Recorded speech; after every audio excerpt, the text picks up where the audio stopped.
Hi everybody, Tommy James here, and welcome to Inside Tracks, our new show on YouTube. You know, on episode number 1 and number 2, we talked about the evolution of I Think We're Alone Now. And as many of you know by now, our book, Me, the Mob, and the Music, is going to be turned into a movie produced by Barbara DeFina, who's produced many great movies like Goodfellas and Cape Fear and Hugo and Casino and so many more. And we are just so thrilled and happy that she's going to do our story. The gist of the story is basically our very scary and tumultuous relationship with Roulette Records and Roulette's president, Morris Levy. And the reason it's scary is because, unbeknownst to us at the time we signed, Roulette Records, in addition to being a functioning record company, was also a front for the Genovese crime family in New York. Well, this made life real interesting for us and made for a good book.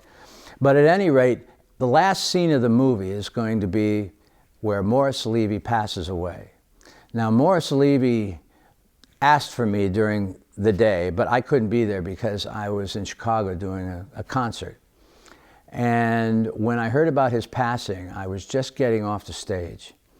And so I had a lot of very mixed emotions after the show. I was very sorry that I couldn't be there for him. The very last scene is going to be where I have this sort of imaginary conversation with Morris in the back of the limousine going back to the hotel.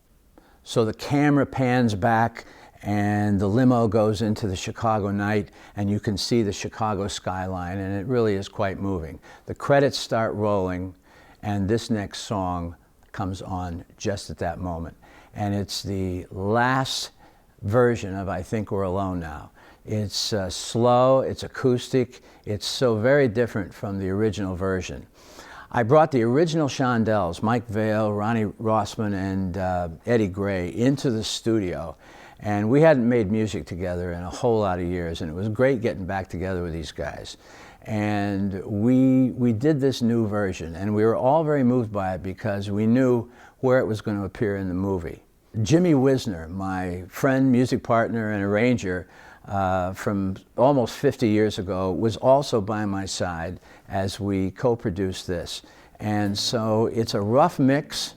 It's right out of the studio. All I can say is I hope you dig it. Here's the last version of I Think We're Alone Now. Children behave, that's what they say when we're together. Watch how you play. They don't understand, so we're running fast as we can, holding on to each other's hand, trying to get away into the night. And you put your arms around me, we tumble to the ground. I think we're alone. There doesn't seem to be anyone around. I think we're alone now. The beating of our hearts is the only sound.